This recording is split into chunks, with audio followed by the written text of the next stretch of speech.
Morning बच्चों, मैं दीपमाला पटेल आज आपको बायोलॉजी पढ़ा रही हूँ। हमारा पहला चैप्टर हो चुका था जीवों में जन्म। आज हमारा सेकंड चैप्टर है पुष्पीय पादपों में लैंगिक जनन। इसमें हम जानेंगे कि पुष्पीय पादपों में लैंगिक जनन किस तरीके से होता है, अर्थात इंग्लिश में हम इसको बोलते हैं सेक्सुअल रिप्रोडक्शन इन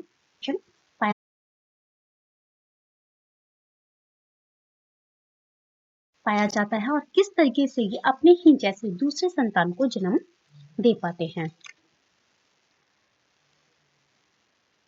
तो हमारा चैप्टर है पार्ट 2 पुष्पीय पादपों में लैंगिक जनन। तो सबसे पहले इसको जानने से पहले हम वापस से पिछले चैप्टर से थोड़ा सा हम याद कर लेंगे कि जनन क्या है। जनन अपने ही जैसे दूसरे जीवों को जन्म देने की प्रक्रिया जो होती है उसको हम क्या कहते हैं, जनन।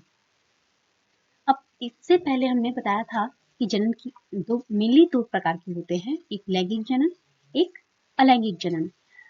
अलैंगिक जनन कौन सा था, जिसमें केवल एक ही जनक की आवश्यकता होती है, एक ही जनक से दूसरे संतान की उत्पत्ति हो जाती है, लेकिन इसमें किसी भी दूसरे जनक की आवश्यकता नहीं होती है और वो एक सिंगल पेरेंट अपनी संतान को जन्म दे देता है और वो जो संतान उत्पन्न होती है वो हूबहू अपने जनक के समान होती है। अब आता है हमारा लैंगिक जनन। लैंगिक जनन क्या है, इसमें तो भिन्न जाति के लोगों का, या हम यूं कह दें कि दो अलग अलग युग्मकों का संयुग्मन होता है, जिसके फलस्वरूप एक नई संतान उत्पन्न होती है। तो जो अलैंगिक जनन था उसमें केवल सिंगल पेरेंट की आवश्यकता होती थी, जबकि लैंगिक जनन में हमें दो विपरीत जनकों की आवश्यकता होती है, एक नर और एक मादा। और उन नर और मादा के जो युग्मक होते हैं, मेल गैमेट और फीमेल गैमेट। मेल गैमेट मतलब कि स्पर्म और फीमेल गैमेट मतलब मादा युग्मक जो है वो क्या है, एग। जब स्पर्म और एग आपस में संयुग्मित हो जाते हैं, फ्यूज हो जाते हैं, तो ये फर्टिलाइज होकर एक जायगोट को जन्म देते हैं। तो इस प्रकार से एक नई संतान लैंगिक जनन के थ्रू उत्पन्न होती है। अब हम जानेंगे कि पौधों में ये जनन किस तरह से होता है, आइए देखते हैं।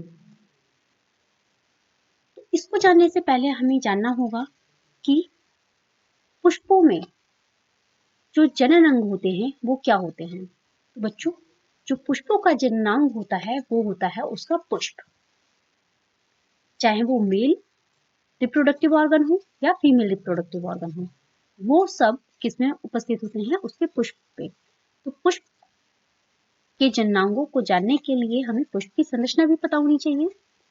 इसलिए हम सबसे पहले जानेंगे पुष्प कैसे होते हैं, उनकी संरचना कैसी होती है, इसके बारे में हम जानेंगे। तो देखिए, आवृत्त बीजी पौधों के बीजाणुभिद मतलब स्पोरोफाइट्स, जिसमें स्पोर्स प्रेजेंट रहते हैं, में मूल, स्तंभ और पत्तियां होती हैं।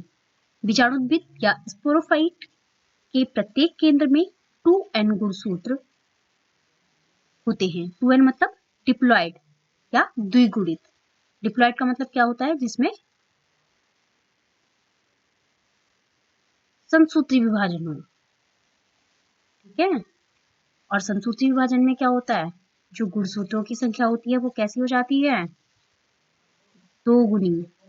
जबकि अर्धसूत्री विभाजन में क्या होता है, उसके गुणसूत्रों की संख्या क्या हो जाती है, घटकर आधी रह जाती है, ठीक है।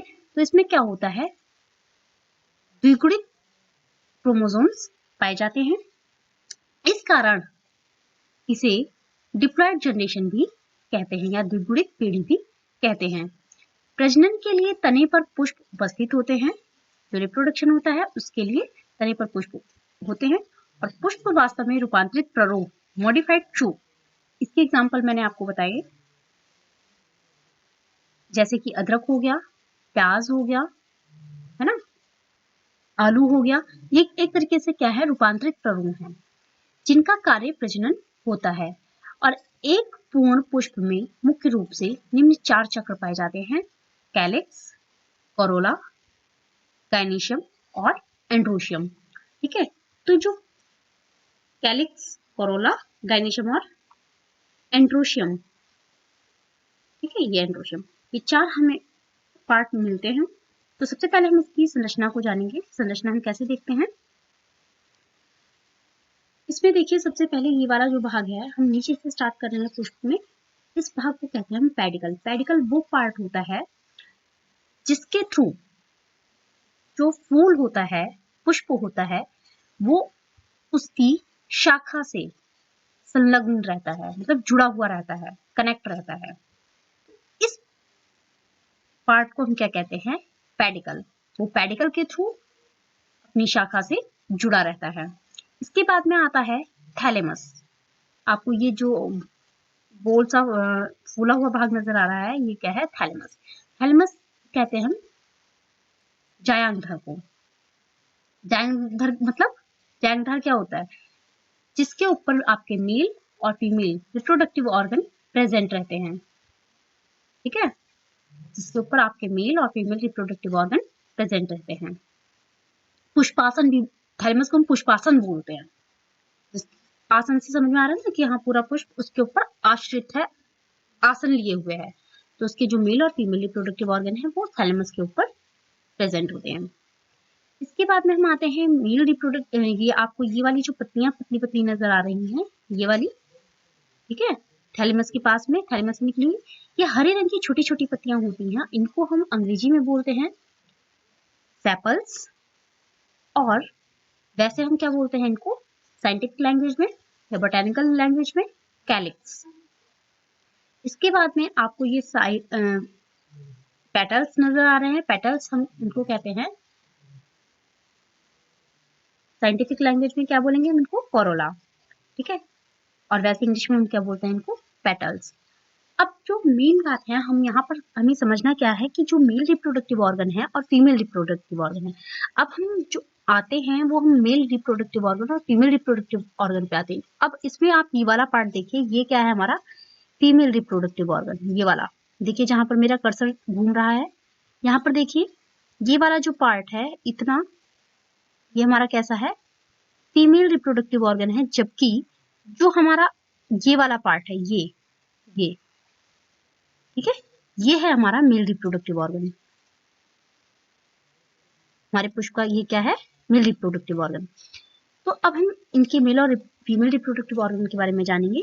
सबसे पहले हम देखते हैं ये जो मेल रिप्रोडक्टिव ऑर्गन है, इसमें आप देखिए ये जो ट्यूब की जैसी आपको एक नलिका सी नजर आ रही है, इसको हम क्या कहते हैं, फिलामेंट। इसको हम क्या कहते हैं, फिलामेंट कहते हैं। और इसके ऊपर आपको छोटे छोटे दो, एक छोटा सा पार्ट नजर आ रहा है, उसको हम क्या कहते हैं, एंथर। ठीक है, उसको हम क्या कहते हैं, एंथर कहते हैं। अब ये एंथर जो है, ये पूरा पार्ट जो आपका एंथर है और फिलामेंट, ये दोनों मिलकर आपका क्या बनाते हैं, मेल रिप्रोडक्टिव ऑर्गन, या हम इसको हम क्या बोलते हैं, एंड्रोशियम। क्या बोलेंगे, एंड्रोशियम। ठीक है, तो एंड्रोशियम के दो पार्ट हैं, फिलामेंट और एंथर। एंथर के ऊपर आपके क्या चिपके रहते हैं, पराग कण या पॉलिन ग्रेन्स। ठीक है, और ये पॉलिन ग्रेन्स आपने कई बार सुना है कि पॉलिन ग्रेन्स यहाँ से उड़कर यहाँ आते हैं। कैसे आते हैं, यहाँ से कैसे आएंगे, एंथर से उड़कर कहाँ जाते हैं, स्टिग्मा तक। और स्टिग्मा पर क्यों जाते हैं, ताकि वो एक नए संतति पौधे को जन्म दे सकें। ठीक है, परागकण की जो परागकण की प्रोसेस होती है, पॉलिनेशन, वो यहीं से होती है। ठीक है, इन पर ये पॉलिन ग्रेन्स रहते हैं, परागकण रहते हैं, और परागकण यहाँ से उड़कर कहाँ आते हैं, इनकी स्टिग्मा पर।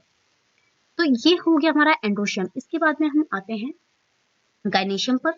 गाइनेशियम क्या है, ये वाला पार्ट जो आपको नजर आ रहा है, ये हमारा क्या है, गाइनेशियम। गाइनेशियम भी 3 पार्ट्स में डिवाइड होता है। सबसे पहले जो सबसे ऊपर का एपिकल पार्ट होता है, वो हम उसको हम क्या कहते हैं, स्टिग्मा। इसमें जो मेल रिप्रोडक्टिव ऑर्गन था, उसमें हम इसको क्या बोल रहे थे, एंथर। जबकि फीमेल रिप्रोडक्टिव ऑर्गन में हम इसको क्या बोलेंगे, स्टिग्मा।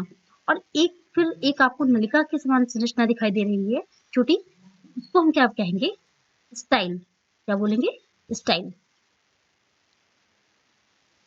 और स्टिग्मा को हम हिंदी में बोल देते हैं वर्तिका, वर्तिकाग्र। और ये क्या है, हमारी वर्तिका। ठीक है, ये है हमारी वर्तिका। अब बात आती है, ये आपका जो ये वाला पार्ट है ये क्या है। तो आपके जो फीमेल रिप्रोडक्टिव ऑर्गन में एक फूला हुआ भाग ये नजर आ रहा है, इसको हम बोलते हैं ओवरी। इसके अंदर आपके क्या होते हैं, ओव्यूल प्रेजेंट होते हैं, जिसको हम क्या बोलते हैं, बीजांड। ये बीजांड जब आप जैसे जो फल खाते हैं वो क्या होता है, एक तरीके से जो ये इसकी ओवरी होती है यही निषेचित होकर एक क्या बना देती है, फ्लावर बना, कंप्लीट फ्रूट बना देती है। और ये फ्रूट क्या करता है, इसको आप खाते हैं, लेकिन इसके जो ओव्यूल्स होते हैं, जो बीजांड होते हैं, ये क्या बनाते हैं, इसके अंदर के बीज। जैसे आम है, आम आप खाते हो तो उसका जो ऊपर वाला भाग जो आप खाते हो वो क्या होती है, ओवरी। ठीक है, और अंदर जो उसका बीज निकलती है, उसकी गुठली निकलती है, वो क्या होता है, इसका ओव्यूल। ठीक है, तो आपको ये सब कुछ समझ में आ गया होगा, इसकी स्ट्रक्चर। ठीक है, अब हम आगे चलते हैं।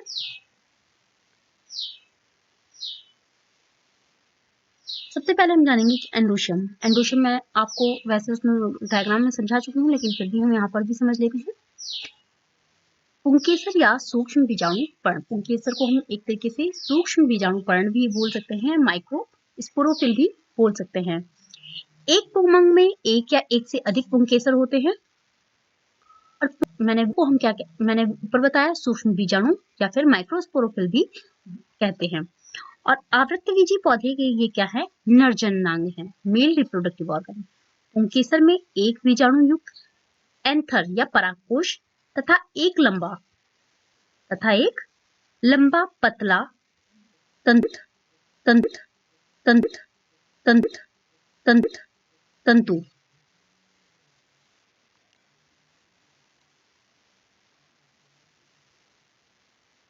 परागकोश में प्रायः दो पालियां होती हैं। मैंने आपको बताया था ना कि ये देखिए, ये आपको दो इसके लोब्स नजर आ रहे हैं, तो इसमें क्या होती हैं, दो पालियां होती हैं।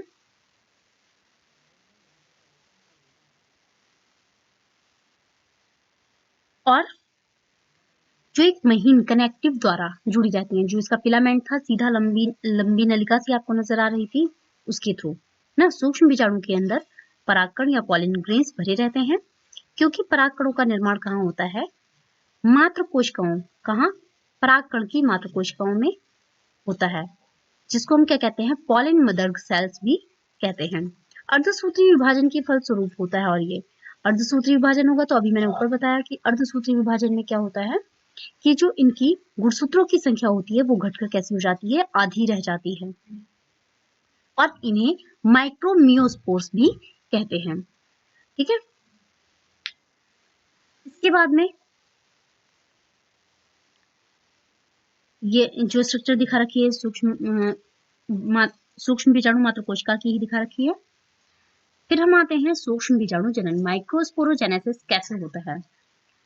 परागकोश तथा परागकणों के परिवर्तन को सूक्ष्म बीजाणु जनन या माइक्रोस्पोरोजेनेसिस कहते हैं। यह विभज्योतिकी कोशिकाओं का समूह होता है। विभज्योतिकी मतलब ऐसी कोशिकाएं जो विभाजित होती रहती हैं। इसका बाद में एक ऊतक वाहिनी, एक संवहन मंडल। संवहन मंडल क्या होते हैं, जो आपके कंडक्टिंग टिश्यूज होते हैं, कंडक्टिंग स्ट्रैंड होते हैं, या हम इनको वैस्कुलर बंडल भी कहते हैं। वो क्या है आपके, जैसे जाइलम है और फ्लोएम है। जाइलम क्या करता है, आपके जल का कंडक्शन करता है, पूरे प्लांट में जल का है, मिनरल्स का है।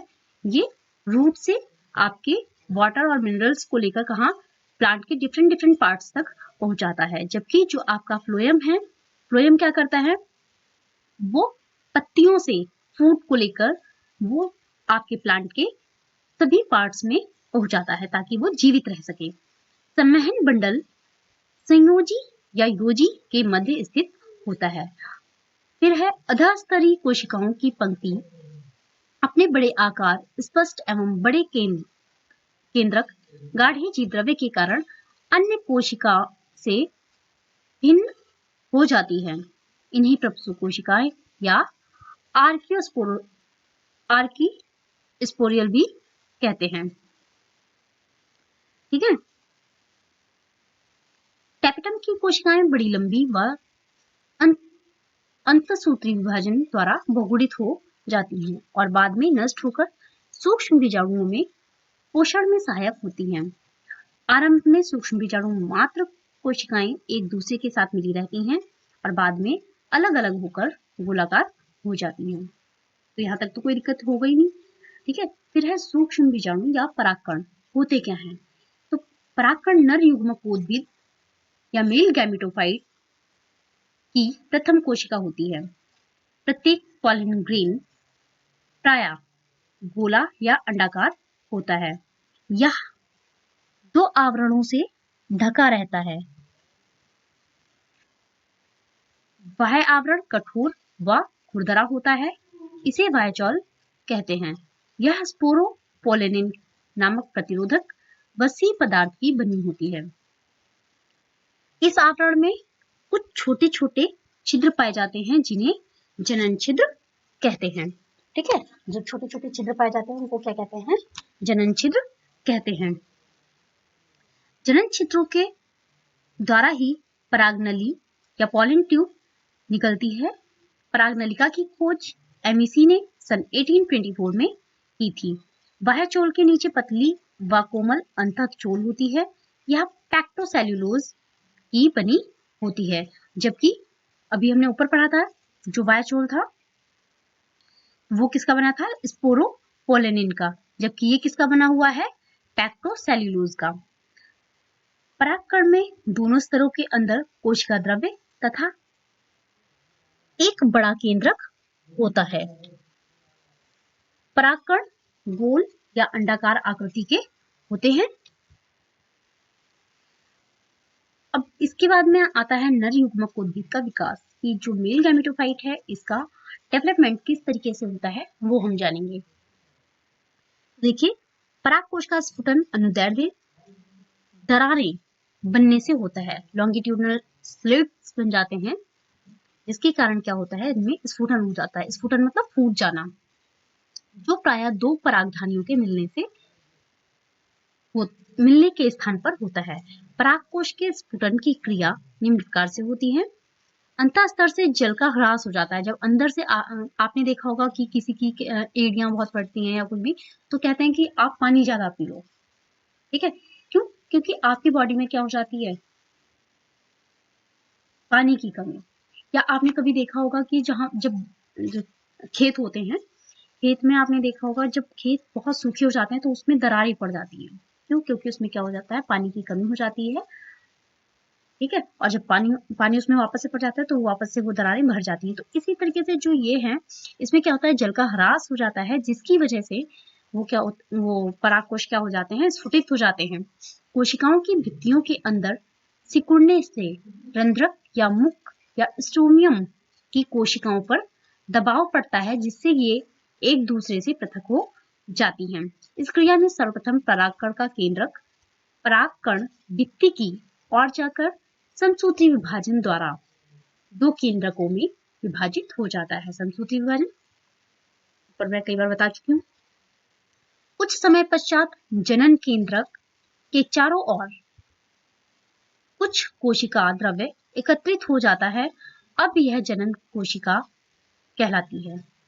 जनन कोशिका परागकण के क्रिया द्वारा अंडप या कार्पल के वर्तिकाग्र या स्टिग्मा पर पहुंच जाते हैं। ठीक है। अब इसके बाद में आता है गायनेशियम। गायनेशियम को हम कैसे जानेंगे, देखिए इसको हम जानते हैं कि ये हमारा क्या है, फीमेल रिप्रोडक्टिव ऑर्गन है या स्त्री जननांग है। ठीक है। और ये क्या है, कार्पल, या हम इसको पिस्टिल्स या अच्छी केसर भी बोल देते हैं।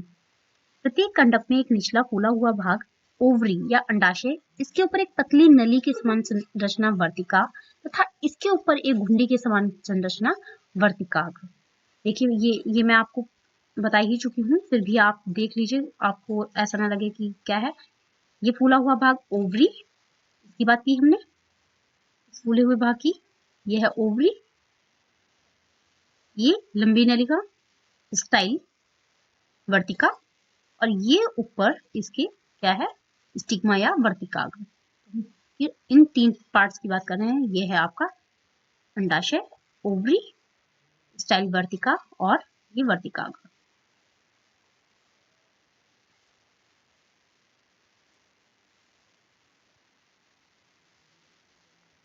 प्रत्येक कंडक में एक निचला फूला हुआ भाग ओवरी, इसके ऊपर एक पतली नली के समान संरचना वर्तिका या स्टिग्मा, और इसके ऊपर एक घुंडी के समान रचना वर्तिकाग्र स्टिग्मा होती है। यह अंग है, मादा जननांग है। कुछ पौधों का जायांग, कुछ पौधों में अंडक तथा कुछ पौधों में एक से अधिक अंडकों का बना होता है। अंडाशय के अंदर बहुत ही छोटी छोटी गोलाकार रचनाएं बीजांड या फिर महाबीजाणुधानियां, या इंग्लिश में इसको हम कहते हैं मेगास्पोरेंजिया, पाई जाती हैं। ठीक है, ये रहा आपका, यहाँ पे भी वैसे दे रखा है, देखिए ओवरी, ओवरी के अंदर क्या है, ओव्यूल ना, ओव्यूल है, हम बीजांड बोलते हैं, और ये एक वृंत के द्वारा इस थैलेमस से जुड़ा रहता है, इस पुष्पाशन से जुड़ा रहता है। ठीक है, ये जिस के द्वारा ये जुड़ा हुआ है इसको हम बोलते हैं ट्यूनिकल। ठीक है, अब हम चलते हैं आगे।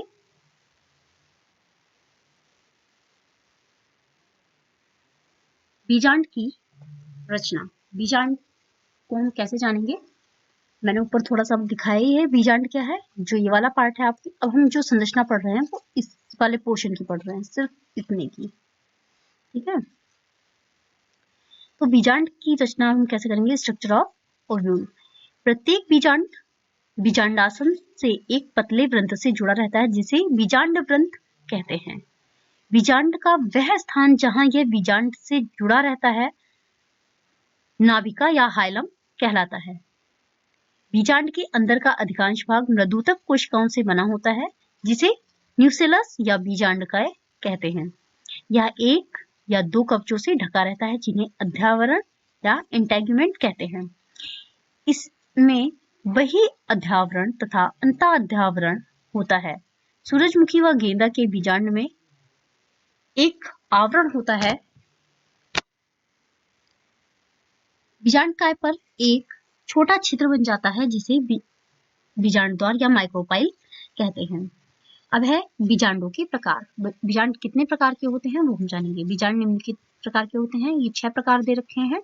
आर्थोट्रोपस, एनाट्रोपस, हेमिट्रोपस, कंपाइलोट्रोपस, एम्फीट्रोपस और सर्सिनोट्रोपस।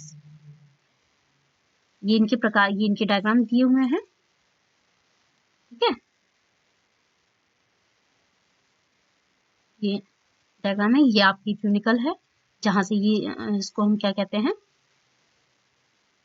इस ट्यूनिकल के थ्रू ये क्या होता है, जुड़ा रहता है श्वासन से। ठीक है, ये इंटेगुमेंट होती है, एक आवरण होता है जिससे ये क्या होता है, इसको आवृत किए रहता है। इसके बाद में हम चलते हैं आगे।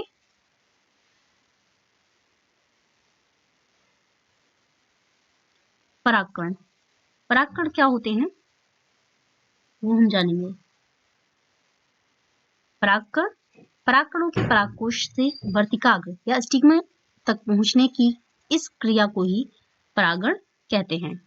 परागण के पश्चात पुंकेसर के दल गिर जाते हैं, और बादल या तो गिर जाता है या फिर चिड़ लगना, मतलब बहुत ही हल्का सा लगा हुआ रहता है। इसको हम क्या कहते हैं, परागण की क्रिया कहते हैं। और ये परागण की क्रिया जो होती है ये 2 प्रकार से होती है, स्वपरागण द्वारा और परपरागण। ठीक है, तो सेल्फ पॉलिनेशन या क्रॉस पॉलिनेशन, ये 2 प्रकार की परागण की या पॉलिनेशन की प्रोसेस होती है। बाकी हम अगली वीडियो में पढ़ेंगे। धन्यवाद। और अगर किसी का कोई क्वेश्चन है तो वो मुझसे पूछ सकता है, या किसी को किसी भी प्रकार की कोई दिक्कत या परेशानी लग रही है तो वो मुझसे पूछ ले। धन्यवाद।